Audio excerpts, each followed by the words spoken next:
The Andy Pollin Show. We got to go after this with everything we got, figuring they're going to come with everything they got. I'll start off by saying I'm bored, I'm broke, and I'm back. The Andy Pollin Show on ESPN 630 starts right now. Oh, it's draft night in the NBA. It snuck up on you, didn't it? I mean, we just finished up the Stanley Cup Finals the other night. NBA Finals ended last week. I was saying to the guys here in the station earlier today, I can't remember less juice for an NBA draft than this one. Now, the Wizards may wind up with the next Victor Wembanyama. Who knows? Alex Sarr from France could be their pick at number 2, but, you know, who knows? Any of these guys could turn out to be stars, but none of them really are household names except the ones that maybe you remember from the NCAA tournament, like Donovan Clingan, the center from Connecticut, Reed Shepherd from Kentucky, though they didn't stay in the tournament very long. But there's a lot of foreign names here, and, you know, it's not a surprise the way the league works now. It's an international product, and some of the best players in the world are not necessarily here in the United States. And even though you're supposed to do one and done in college at least, you know, we're getting a lot more influence from foreign players. So for the second year in a row, Washington may take somebody from France. There was a trade that was made last night as the Nets are making a deal to get as many draft picks as they can possibly acquire and then somehow redistribute them. You ready for this? With this deal, and they traded away their best player, Mikal Bridges, goes to the Knicks. And the Knicks made a deal with the Rockets to load up on more picks to make this possible. But the Brooklyn Nets now have 16 first-round picks available through 2031, including 4 selections in the draft next year, which is supposed to be really good. So that's a total rebuild going on there. Meantime, the Knicks, I guess, are trying to win the national championship because they've loaded up on 4 Villanova players who won titles, Jalen Brunson, Josh Hart, Ryan Archie-Ndakamo, and now adding Mikal Bridges. And Tom Thibodeau is the coach of the team for now, and he did a really good job this past season. But, you know, James Dolan is the owner of the team, very unpredictable. And maybe this is a bait to try to get Jay Wright out of broadcasting and into the NBA. I think he'd be a great fit for the Knicks. And not that Thibodeau has done a bad job and shouldn't keep his job, but this is the way the league works. It's a crazy business, and would not be out of the question if that happens. Also, with this deal that Houston made, they now have picks. See, this is all about acquiring picks now that you can redistribute, and I guess the Wizards have kind of the same strategy, though they're a long way from being ready to pull the trigger on a big-time player. But the Rockets apparently figure they can do that, and Kevin Durant may be in play, and I think their pie in the sky would be Devin Booker, who's only 27 years old. And then with next year's draft class, which has, you know, some big names, including Cooper Flagg, who's going to Duke and could be the number 1 pick. Dylan Harper's a name. I don't know who these guys are, but Ace Bailey also mentioned. Rex Mintern's here today. Do you know these guys? I only know about Cooper Flagg because of Duke and the published. You know about any of these other? Not really. No. So we don't really know much. There was an Ace Bailey who played for the Capitals. I remember when the Capitals first came in, they're about to celebrate 50 years, and they had some really cool names. And one of them was, his name was Garnet Ace Bailey. And tragically, he died in that plane crash in 9/11, the one that went into the Pentagon. Very, very sad. So Ace Bailey may be a pick next year. As far as all this other stuff that's going on here with what the Knicks and the Nets did and what this draft is, you're a basketball guy. I mean, does this interest you in any way? Yeah, I think the uncertainty of it all is a little more interesting than usually when it's pretty chalk, you know? Yeah, but usually there's a guy like last year, Wembanyama, who, you know, everybody wants. This year, okay, we heard, is it Ricochet is the name? Yeah, and he was supposedly going to go number 2 to Washington, but now he may go number 1 to Atlanta. I mean, and Alex Sarr, do you have any sense of him? He's also 7 feet tall. I heard some major red flags about Sarr yesterday. What's that? Have you heard his career path? I know he wants to come to Washington. So he started at Real Madrid, which is a good team, good league. That's where Luka came from. A million other players. Then he left to go to Overtime Elite, which I don't think even exists anymore. Does it? Nope. Yeah. Okay. And then he leaves Overtime Elite. He could have gone to college. He goes to New Zealand to be a bench guy, playing behind, veterans. Yeah. That's for a team that's trying to make the playoffs. And he never gets to the free throw line at 7-1 in New Zealand. So I don't know. I kind of hope they just get one of the UConn guys. Yeah, I mean, you could go safe and take an American player, but they're just kind of sprinkled in with all these foreign names that I'm not familiar with. Matas Buzelis from the G League Ignite could go to the Pistons at number 5, maybe. Cody Williams from Colorado, he's an American player. I'd never heard of him before. I don't even watch any of the Colorado games. So there are those kind of things. There's pretty much unknown college names and a lot of foreign names, and we'll see where they are a few years from now. But this looks like a draft to sit out, and we'll get some more thoughts on it coming up. Meantime, we had a little bit of a dust-up last night in San Diego, and this is a reasonably big series for the Nats. I mean, I don't know how much you can read into what they're trying to do this year, but the fact that they're in contention as we get to the halfway point of the season is at least interesting. Though Barry Zerluga's got a column in the Post today that says sell, wait till next year, and just I had a conversation the other day with Lerner and Mark Lerner, and I stayed away from asking him questions that would be off-the-record things because I didn't want to do that with him. This was a charity event that I was at, and I just talked to him 10, 15 minutes about the team and how much I enjoyed watching him steal bases and how they played and so forth, and just anecdotally, because he didn't tell me anything specific, but the sense I got from it was that they're looking at next year. This is not necessarily a year that they're trying to get into the playoffs. If they sneak in, okay, fine. But they want to build a team that can start to make a run next year and the year after that, kind of the buildup that they had between 2012 and when they won the World Series in 2019. So that's where they seem to stand right now. They've had 2 crazy games in the last 2 nights in San Diego. They're closing out the series today. But Jurickson Profar, who hit the walk-off 2-run single the other night, was I'll talk about ultimate revenge last night. He hit a grand slam, but he was involved right off the bat because apparently Keibert Ruiz was not happy with the celebration that he had after the walk-off single on Monday night, and that led to this, as you heard it on San Diego TV. We got some chirping going on at home plate right here. We got some... Profar got into it with the catcher, Ruiz, and the bench is empty. So last night, Profar, after the walk-off, appeared to be motioning towards the Nats dugout, and words were just exchanged here as Profar was stepping into the box.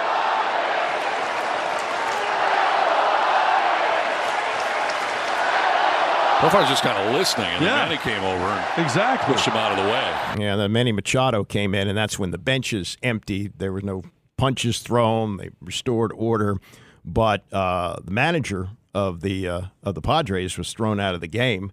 And Mike Shildt, S-H-I-L-D-T, Mike Shildt, thrown out. They did not throw out Mackenzie Gore, who a couple pitches later hit Profar in the foot, and that led to the Manny Machado home run, which ignited the crowd. They had like 40,000 people there. I guess they were really excited about the Padres. 40,000 on a Tuesday night.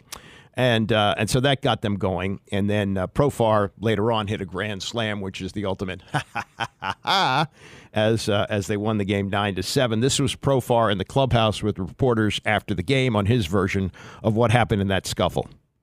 What can you share with us about what happened at home plate? Nothing, man. I don't care about those stuff. Always. I like to play baseball. That's me. I don't care about those stuff. Did it surprise you that something was being said right from the get-go?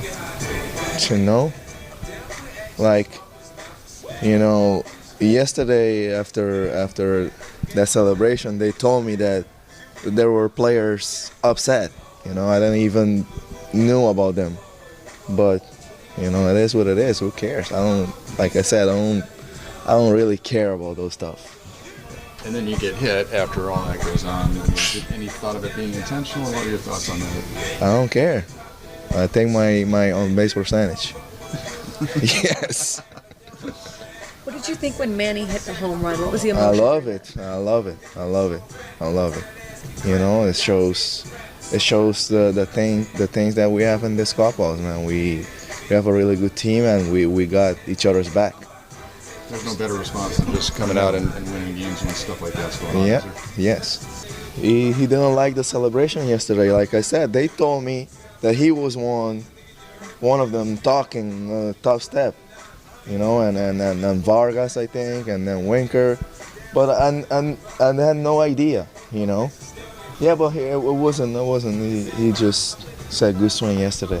Just to clarify, was any part of that celebration last night directed at them? No, it was with the fans. Yeah, sure. Even though he went by the dugout and and managed to incite them a little bit. Now, this is what really touched it off for him, and in fact, it was not verbal, but it was physical, slightly physical. You know, you can talk, but you can't touch. But at the same time, you know, I'm in a situation that, you know, I gotta be smart, and you know, I don't want to get suspended or throw out of the game, and you know, it wouldn't be good for my team. We already, you know, we lost Fernando, so I can get thrown out. So I just have to take that and respond the way I respond. You appreciate Manny stepping in when he did, getting between you guys? Yes, yeah, I wasn't going to do anything, you know, knowing myself. You know, I don't want to get there. Do you feel like this is over? Do you think it's going to carry over to tomorrow, or just wait and see what happens? No, we will respond the way that we're supposed to respond. You know, win the game. Tomorrow we're gonna come out again and try to win. We already won the series today, and we're trying to go for the sweep tomorrow. And tomorrow now today, that's a 4:00 game. He's an interesting guy, by the way. He's not a kid. He's 31 years old, and he's playing on the minimum contract. He's playing for $1 million, but he's having an excellent year, you know, kind of coming out of nowhere for this team, and they are now in a position where they can, you know, get closer and closer to a wild card. They're not going to win the division, obviously, with the Dodgers, but they are looking to be a pretty good team. Now, as far as what happened with the Nationals and their response, this was Davey Martinez after the game. Yeah, but it was not, you know, for me it was a good way to send a message like, hey, you know, great, you hit the ball, you won the game, but we're not going to tolerate that. So. When you say not tolerate that, can you walk through specifics? I'll just leave it at that. What did you think of McKenzie's performance today? You know, he was okay. He was okay. You know, he had a little bit of struggles, but he kept us. You know, he kept us in the ball game. You know, so like I said, you know, I think when you have to sit around like that, like he did that first inning, kind of slowed him down a little bit. But you know, he hung in there, and his pitch count just got up there, so we had to get him out. Yeah, well, he was standing around while all this milling around was going on. I was actually listening to this because we went to the Orioles game last night, and they lost 10-8. They're on a slide, and they've lost 5 in a row. But listen to Charlie and Dave, excuse me, coming down 95. Listening to what was going on in that first inning, and they did a really good job of describing that. McGore last night lasted 5 innings, charged with 5 runs, did not give up the grand slam. But the issue for this team right now is what are they going to be? And are they going to be a team that's going to try and cobble together enough to get into the playoffs, or are they going to be sellers at the deadline? I would think more tthan likely they're going to be sellers at the deadline. But the fight that they showed last night, and the Gore hitting Profar in the foot, that was an interesting sequence there, because the umpires had warned both pitchers, if you throw at anybody, we're going to throw you out of the game. That meant, you know, high and tight, behind the back. The fact he hit him in the foot, they let it slide, and that's why Mike Shildt was ejected from the game, the manager of the Padres, because he came out and they said in a pool report, the umpires, that they didn't feel that Gore's pitch was intentional, and that Shildt was ejected for continuing to argue after being warned.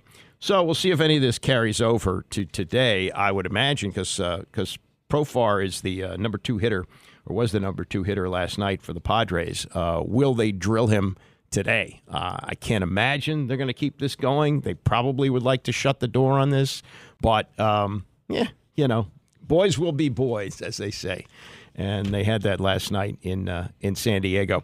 Coming up in just a couple minutes here, I want to get to what is, these news conferences where veteran managers, coaches, they know what to expect and need to be prepared to answer questions that they know they're going to get. And what happened with the coach of Texas A&M after they lost the national championship the other night to Tennessee, Jon Schlosnagle, is textbook example of just the facts, ma'am. Just give the absolute facts of what's going on. Don't go any deeper than that because you dug yourself a hole that makes you look like a complete buffoon now. And we'll get to that and more as we continue. Tony's got a show today. It's the Andy Pollin Show, ESPN 630. The Andy Pollin Show on ESPN 630, the sports capital. We do Orioles preview every Wednesday, and today we're going to talk to one of the voices of the team, Ben Wagner, will join us at 10:30 today. Also, Rihanna Rios, who's going to be involved in a boxing match at the Sports and Entertainment Facility in Southeast. She'll be joining us at 9:45, and at 10 o'clock, his Twitter handle is Mr. DDD, which stands for Diners, Drive-Ins, and Dives, and he is about to visit his 1,000th restaurant. He's made a hobby of this, trying to go to the place. And I watched that show. I think Guy Fieri, whatever his name is. He does a very good job of that, and it makes you hungry watching the show. And obviously, he doesn't eat the full meal every time he samples the food. Otherwise, he wouldn't fit through the door. But Mr. DDD has made a passionate hobby of following all the restaurants that he goes to. And we'll get to that at 10 o'clock. Meantime, we have the case of Jon Schlosnagle. Now, he's done a very good job at Texas A&M, an excellent job. And he had them in the national championship, the World Series, College World Series. They had never won one at Texas A&M. They've had some great players come out of there, but surprisingly, they've never won a World Series. And they took the opening game from Tennessee, lost the second game, which set up the all-important third game, winner take all. And it was a close game. Tennessee won 6-5. No shame. Great season for Texas A&M. Meantime, Schlossnagle's name is being thrown around for the Texas job. That his name is in the mix. He coached at TCU. He coached at Texas A&M, and Texas has more money, and they were interested in hiring him. And he had to know after the game that question was coming.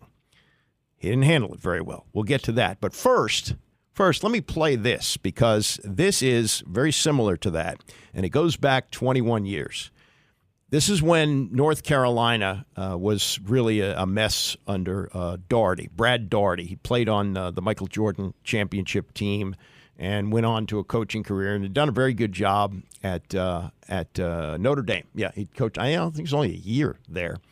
Bill Guthridge replaced Dean Smith when Dean Smith retired. Guthridge had been a longtime assistant, like 30 years, and hadn't made the big money as a head coach, and Dean wanted him to have that.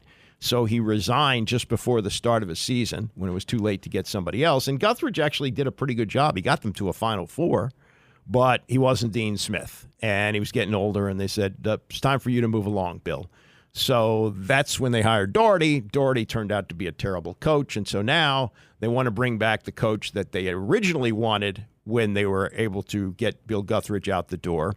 And that was Roy Williams, who had been a longtime assistant to Dean Smith as well and had now gone on to Kansas, had gotten them to the championship game a couple of times, and they get to the championship game in 2003 where they lose to Carmelo Anthony and Syracuse.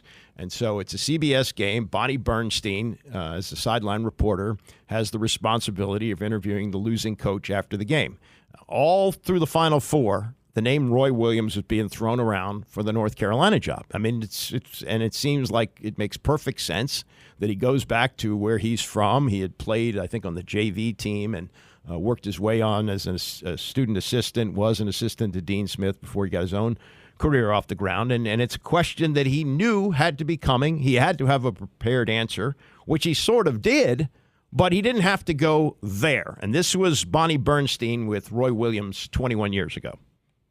Very understandably, you didn't want to address this issue during the week, but many people out there with the game over want to know what your level of interest is in the North Carolina job, Coach. Bonnie, I could give a flip about what those people want. As a journalist, you have to ask that question. I understand that, but as a human being, that's all those people that want that answer know right now, they're not very sensitive. If they offer you the job, though, would you be willing to take it? I haven't thought about that for 1 second. And the guy in your ear that told you have to ask that question, as a journalist, that's fine. But as a human being, that's not very nice because it's not very sensitive. And I got to think that in tough times that people should be more sensitive. I could give a about North Carolina right now. I've got 13 kids in that locker room that I love. Coach, thank you. Good old Roy.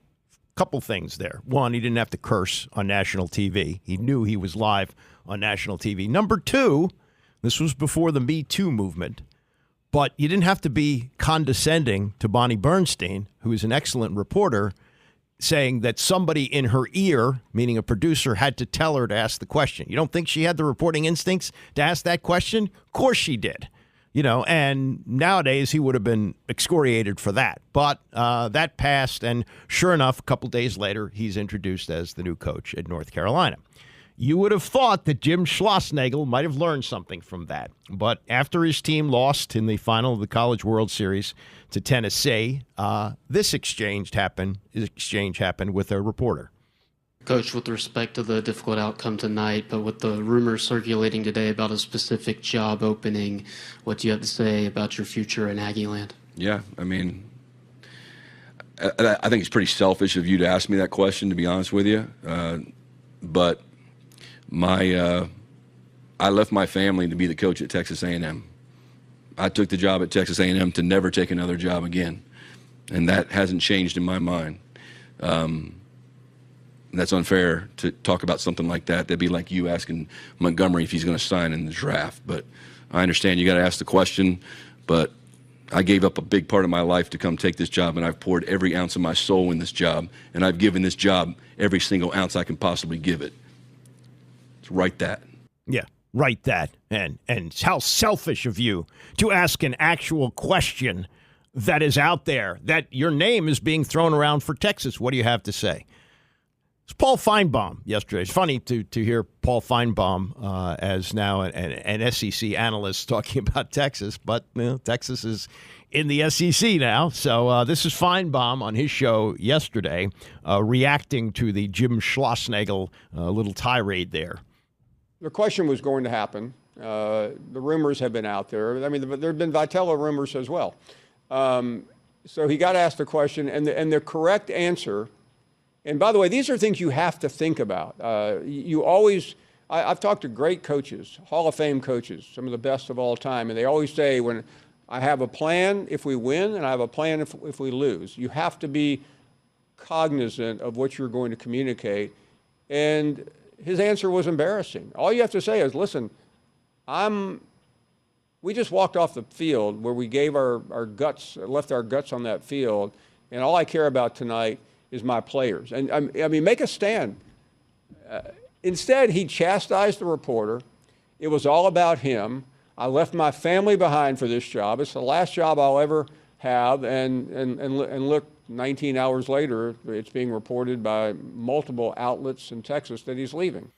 None of that. It's now official. This statement released by, and I guess these guys move around like this, Trev Alberts, who was at Nebraska, now at Texas A&M, he said, after our baseball team arrived back in College Station earlier today, Jim informed me of his desire to leave Texas A&M. Well, we are certainly disappointed. We are grateful for his contributions in helping our baseball program reach unprecedented heights. Baseball success is important to everyone associated with Texas A&M. We will not stop in our pursuit of excellence, and our commitment to baseball will not waver. Huh. How about, this guy who shot his mouth off last night and said, this is my last job, and how selfish of that reporter to ask me about that. That guy's leaving. He's leaving for the job that the reporter asked about. He didn't say that. This is what Schlosnagle said in a statement. Talked about his incredible experience at Texas A&M and Although I know many will be upset with my decision, I chose to make a change to join a longtime friend to continue my career as a college baseball coach. The run to the national championship game was a truly remarkable one this year. I will savor the memories and true friendships that I've made for a lifetime. Well, I thought you left your family for this. This was the job. You poured your heart and soul into it. And this was going to be your last. No, I guess it's not your last job. You're going to Texas. Now, he's been a very successful coach. 135 and 62 in 3 seasons at Texas A&M. Playing in the College World Series all 3 years, I think, was successful doing that. Before that, at TCU. And that's where the tie is, because the athletic director at Texas, Chris Del Conte, was his boss at TCU. So there's that. But yeah, just don't say all that. Just say exactly what Feinbaum said. And don't put yourself in a position like Roy Williams did and being condescending along the way. Well, I know that someone in your ear told you to ask that question. And this guy, oh, how selfish of you to ask a real legitimate question as to whether I'm going to stay. Just and show some professionalism. Show something, you want to be known as molder of young men. This is an example for your players, too. They're going to face situations like this later in life. So if you're really all about that, all about the kids, then do it that way. But, don't pretend that, you're being insulted by being asked a question about a legitimate news story that's out there, and a story that, by the way, turns out to be true.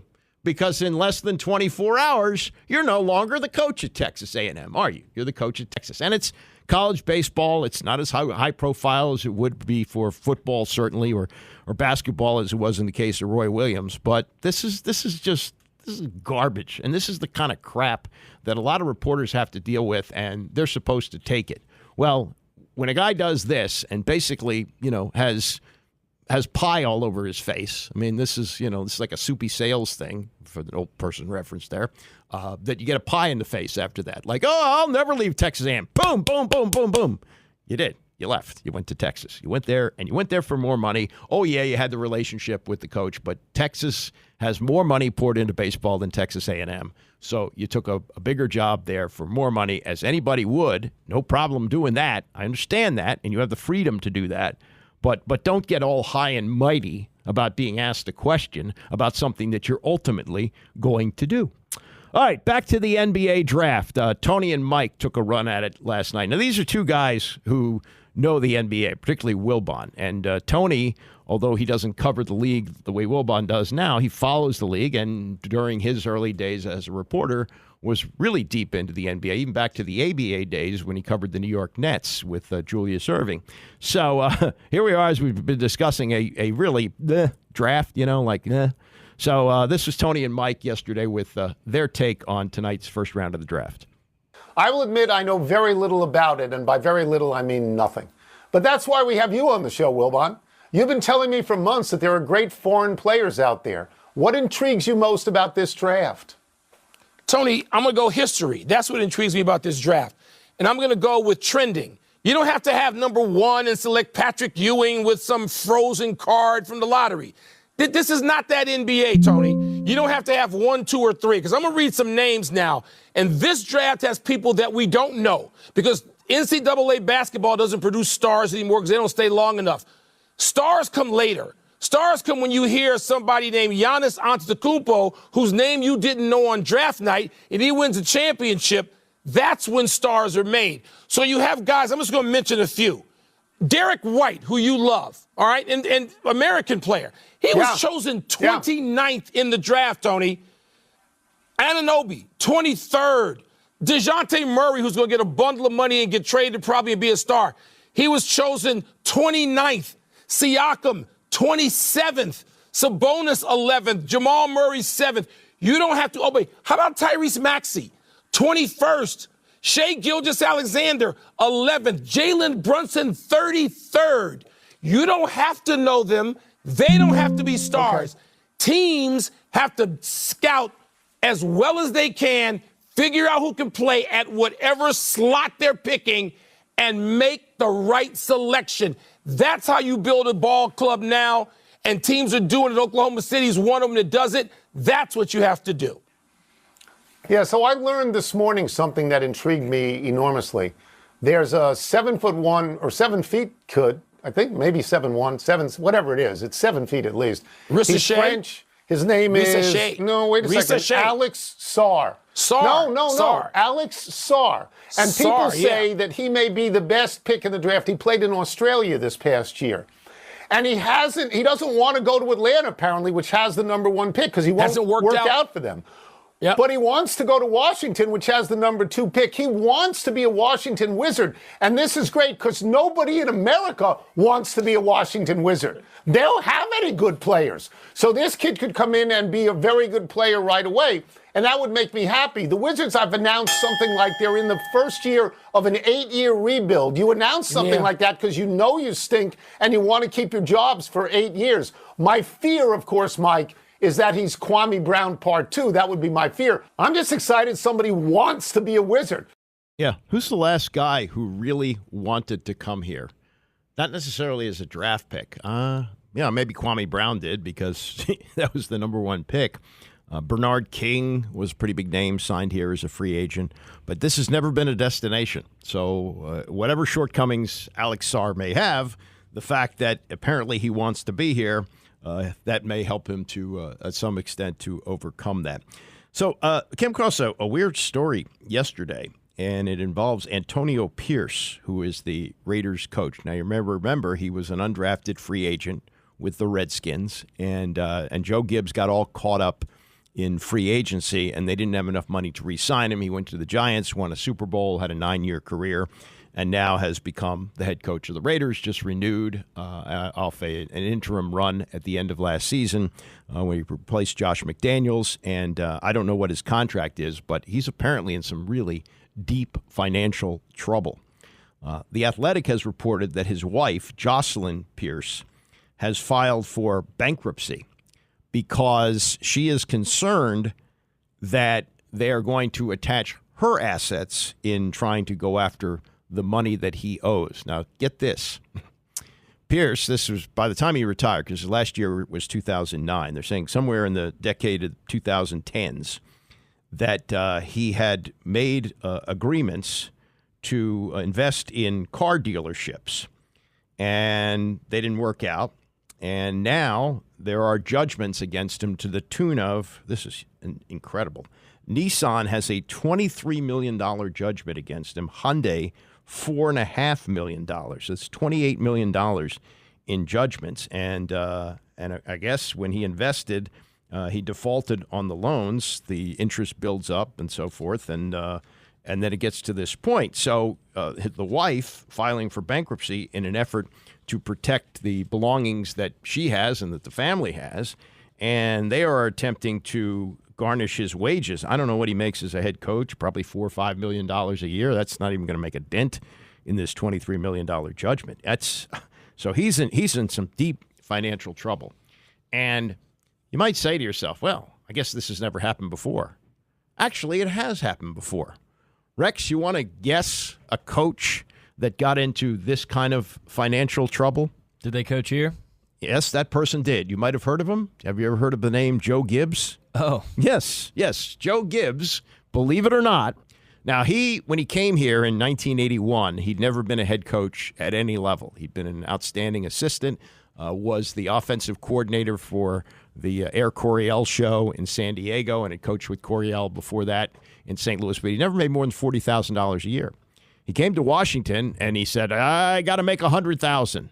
So I think they gave him a contract. It was like 3 years, $100,000. And I guess some of his friends said, well, Joe, now you're making some big money, so why don't you invest some of that in a real estate deal in Oklahoma? Well, that real estate deal went south. And he said it got to the point where he had to resign from a country club in Fairfax and just had to eliminate with his family everyday frills. But on top of that, there was a debt of $1.2 million. That was a hell of a lot of money. And I don't know what year this was. If it was 82, that's the year they won the Super Bowl. So the ability to compartmentalize during that. Now, some of this may have been going on during the strike, so the players were out for 2 months, so maybe he could have addressed that then. But with all this money he owed, he said he was in for money for 7 banks. And he said, I sat down with them and I said, hey, I don't have this money. If you're willing to work with me, I'll work this out. And he said there was a miracle in the story. He said he walked into one bank. I owed $1.2 million for an apartment complex that had fallen down. It was $170,000 worth of lots and a $70,000 cash loan. Somehow 2 days later, he walked into the street and they made a deal where he would give them $90,000 in cash and an annuity to swear off all other loans, paid that off over a 3-year period. So while Antonio Pierce's money is a lot greater, it's also a different period of time. And it actually happened with a Hall of Fame coach, and it happened here. And he said, it stayed with him really forever because of what he learned from that. And down the line, he was able to, of course, make a lot more money. Though I believe in his last year in the first go-round, which would have been the 1992 season, the year after they won their last Super Bowl, I think he was only making about $1.5 million. Really. I think that was, and he was one of the top, if not, well, probably Don Shula was the top paid coach in the league, but he was not far behind him at $1.5 million. When he came back to work for Dan Snyder, which would have been 2004 was his first season back. He reportedly got $7 million a year, but that was a drop in the bucket because Snyder invested a lot of money into the race team. He bought a car, from what I'm told. So, the amount of money that he was making in salary was really not insignificant, but much less than what the investment was. And I do believe this, and I revered Joe Gibbs, so I'm not knocking him for this, but he came back in large part, I think, because he needed the money for the race team. And he knew that this was the place where he could get it. He knew Snyder was desperate after Steve Spurrier had resigned after that circumstance didn't work out. And he came back here, and he's obviously done incredibly well with the race team. It's still thriving. He's had terrible, terrible tragedy in his life. He lost both sons before their 50th birthday.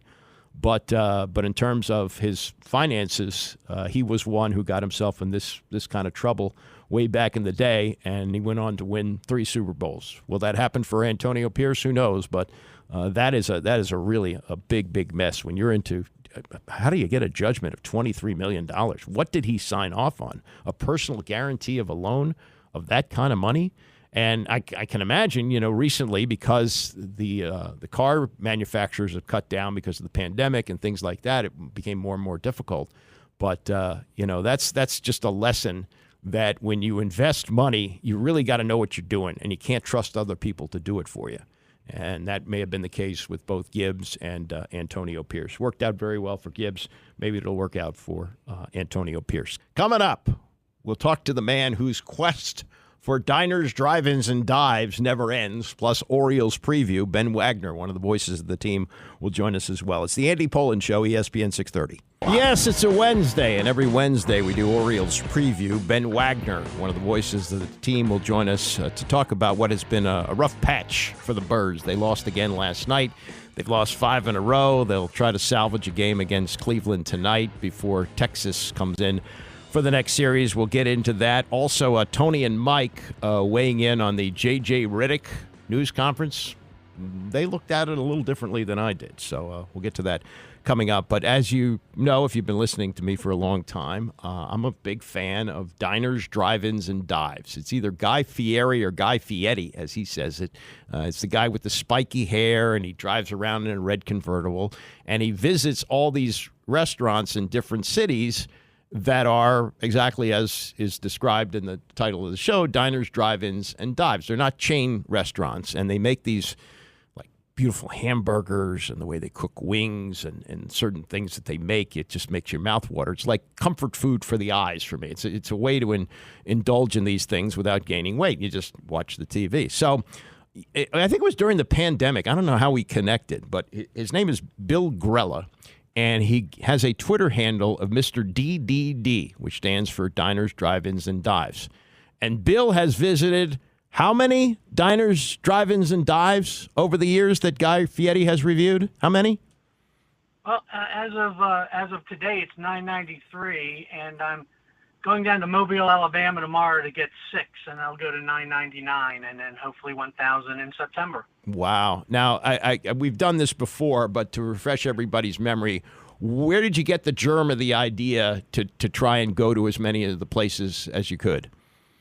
Well, I mean, I enjoyed the show from when it started, and I always wanted to try the different places.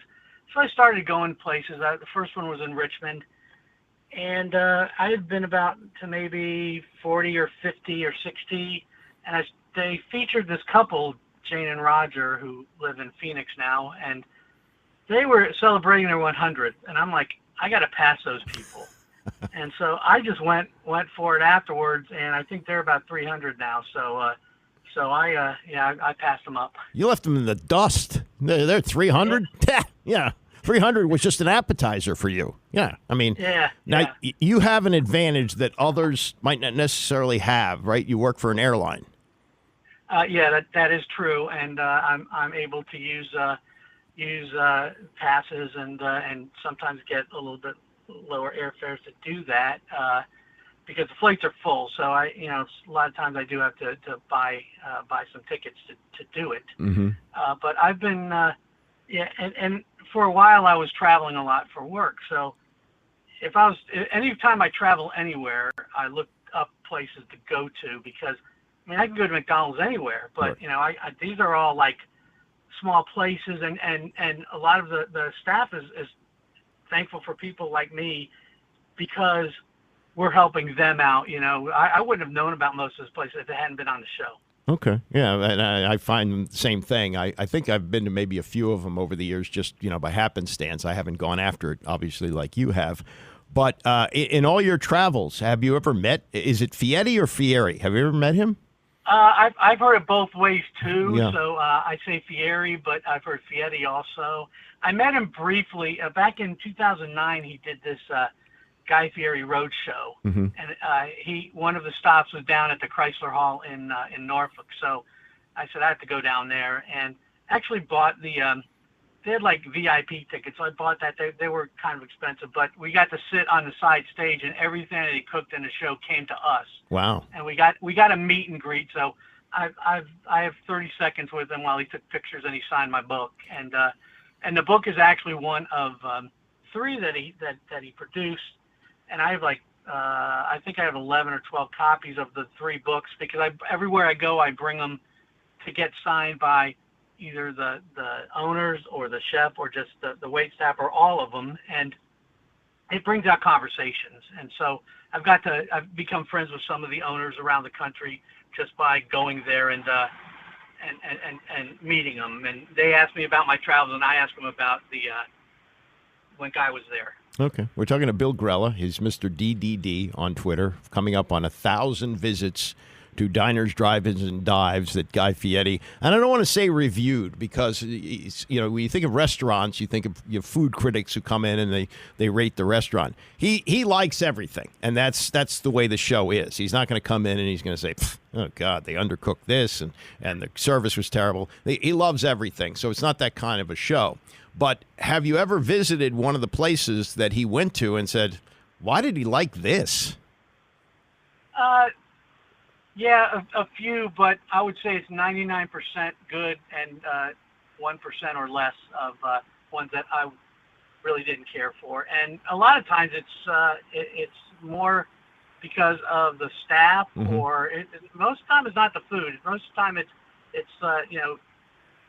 like staff isn't really fun or anything like that. But yeah, and I've been to as I say, I've been to 993 now, and I the 1,000 I just wanted to get to, and I'll do that, and then decide how much more I'll do. But there's a bunch of us around the country. There's a guy named John and his wife. They've been to 645, and a guy and Chris who's in Columbus, and he just passed his 500th. So and I've become friends with them also. Mm-hmm. Just through social media and whatever. So Do you arrange to meet? Do you arrange to meet at any of these places? Yeah.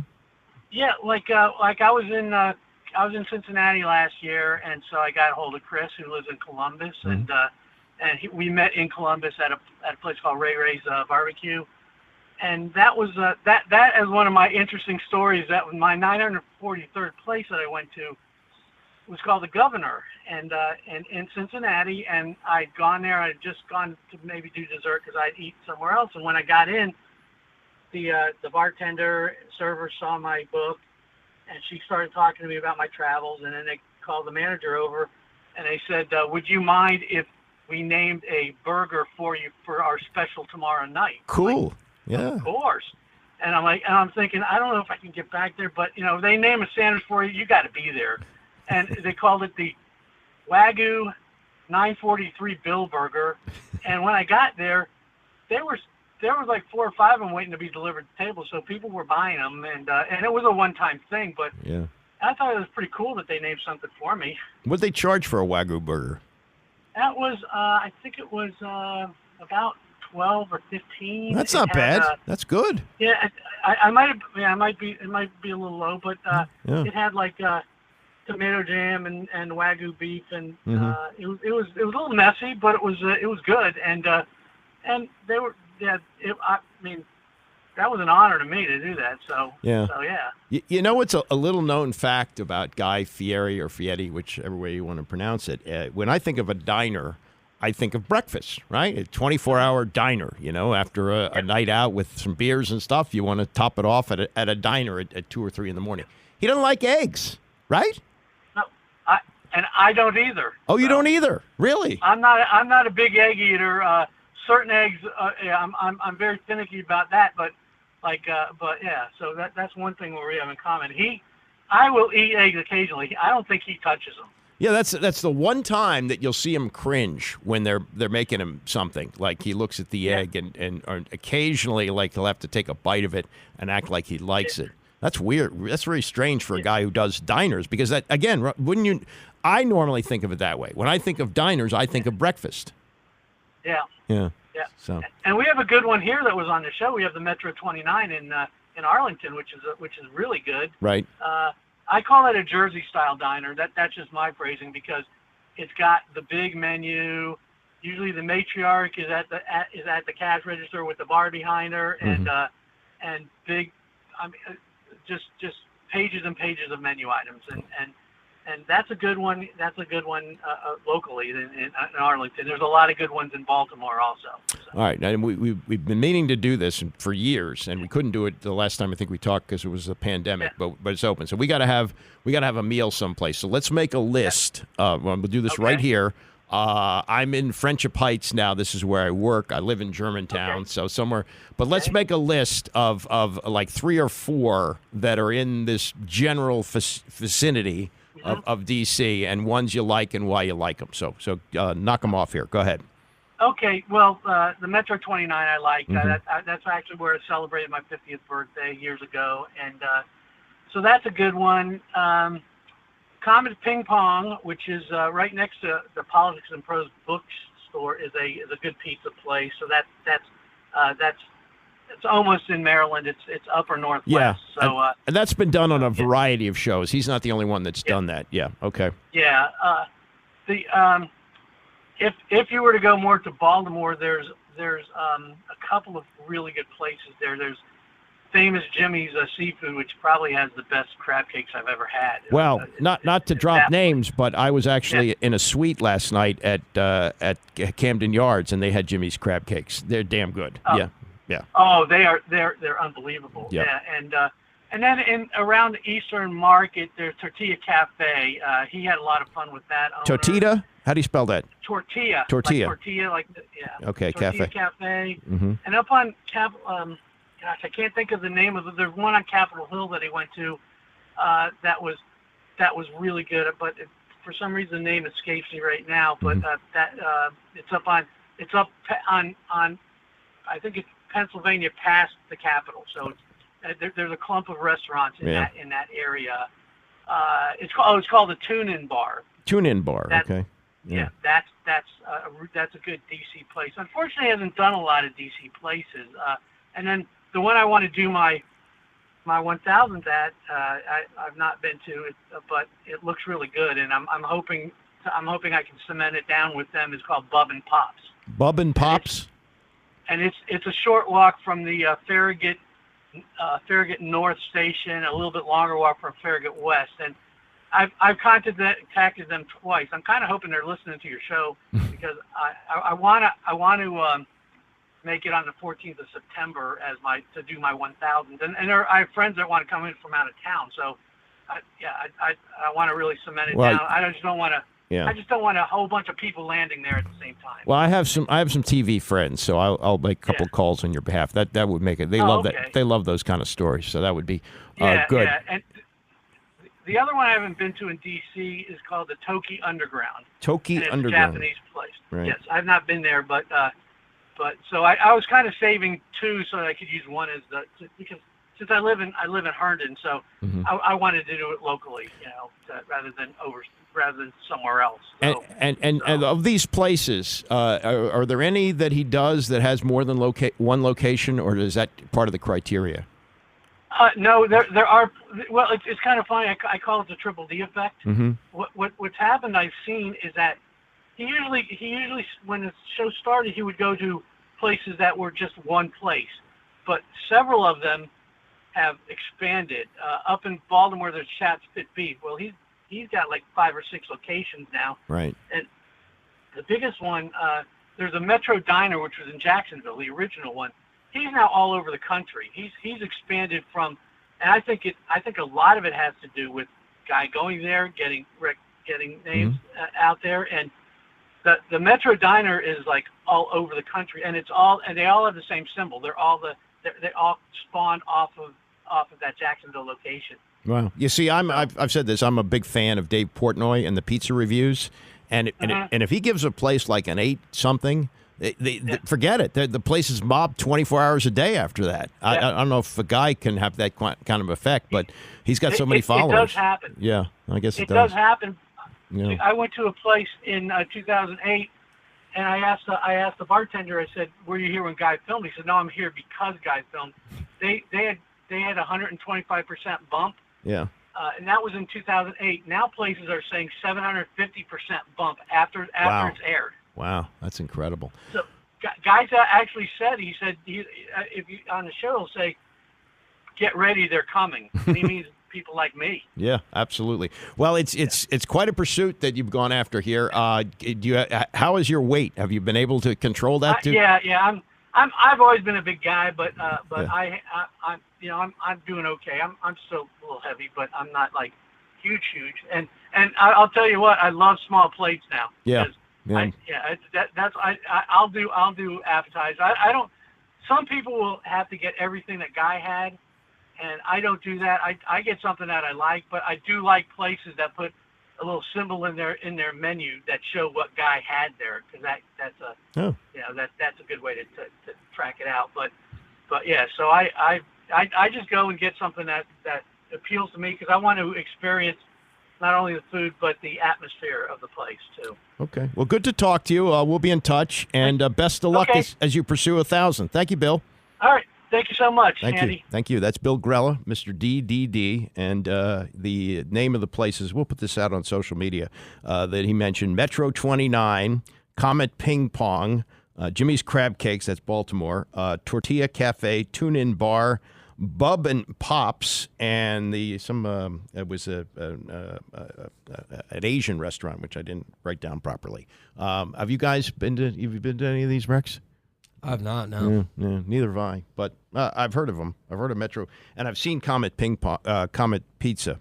It's Comet Ping Pong, but it's pizza there. So there you go. All right, let's move on to this, and let's play this. I played this yesterday, and I took off on it. I was kind of surprised to get the reaction last night on PTI from Tony and Mike. This was JJ Reddick at his news conference the other day, asked a legitimate question, and I don't think answered in the way that he should have.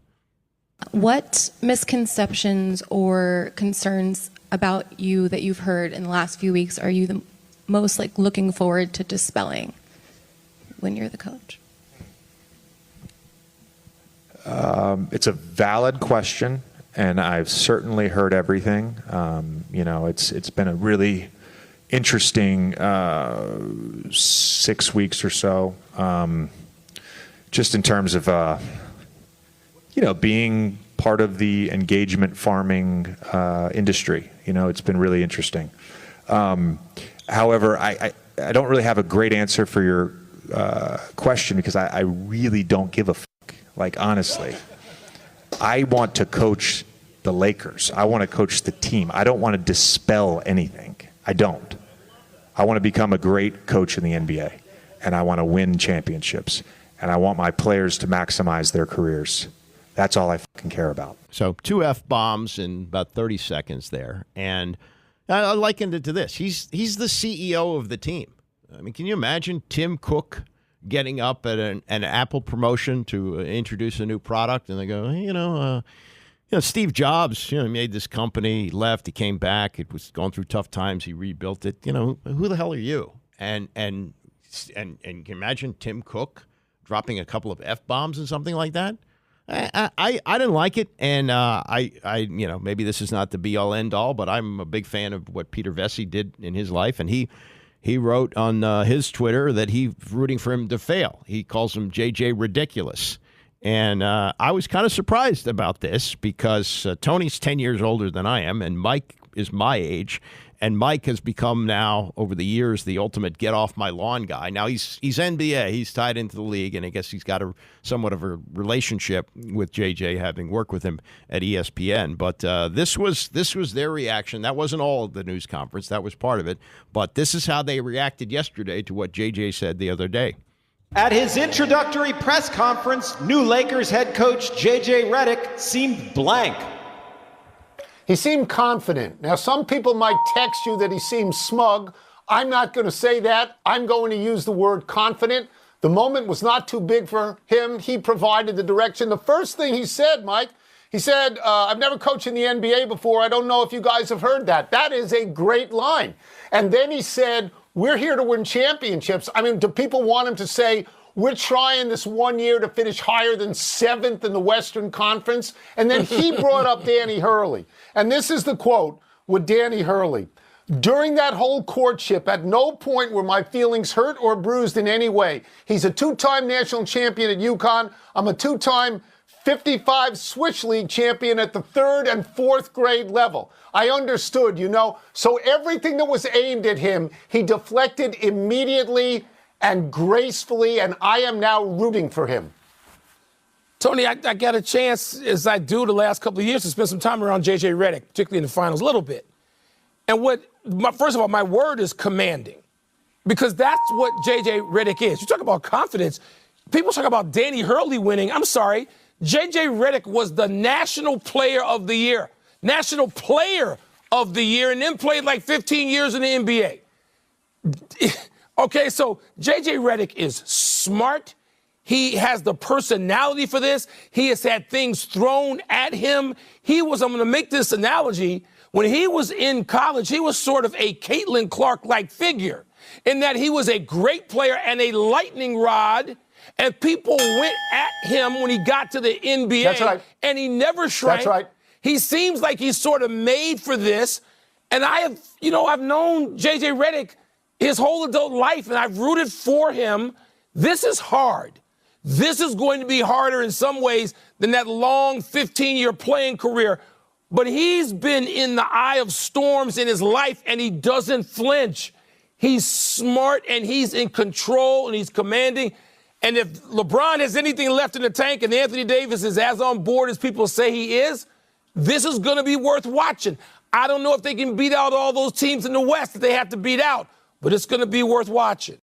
I respectfully disagree. I could be wrong. They could be wrong. I just don't see it. And I saw it as smug as well. Kind of surprised they went that way, but that's the way they went on JJ Reddick. And one of us is going to be wrong, or two of them are going to be wrong, and one of us is going to be right, or vice versa. But I just don't see it with JJ Reddick. Something quick on the Commanders. They yesterday announced that Eugene Shen is being transitioned out. And, for so many years, this was the move in Ashburn, that somebody comes in with a big title, and before you know it, he's out the door, and, he's got to sign a confidentiality agreement so you don't hear anything what happened.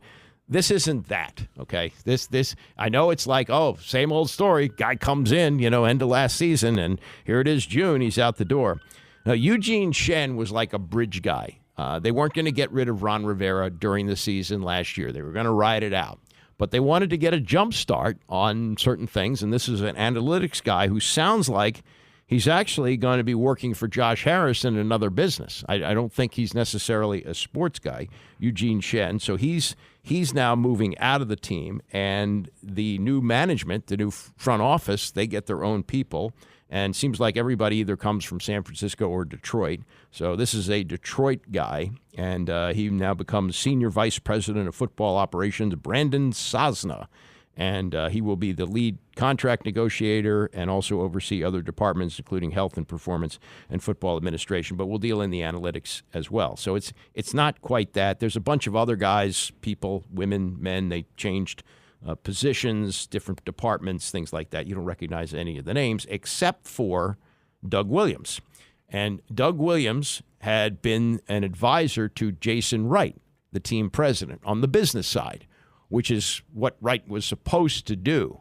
It seemed like he was wading into other areas, partly because he was needed, because Dan Snyder wasn't talking, so he had to be kind of the mouthpiece of the team, but I think got caught up in the celebrity of all of it, and like the idea of the Today Show and Craig Melvin and he and Doug Williams sitting down on the field when they had that awkward announcement of the new name of the team with Dan and Tanya Snyder in those dopey Letterman's jackets telling you that, oh, Commanders is great, it's great, it's great. So there's that. Here's my question about what might happen here with Jason. Who is going to be his advisor now? Does he have one? Does he need one?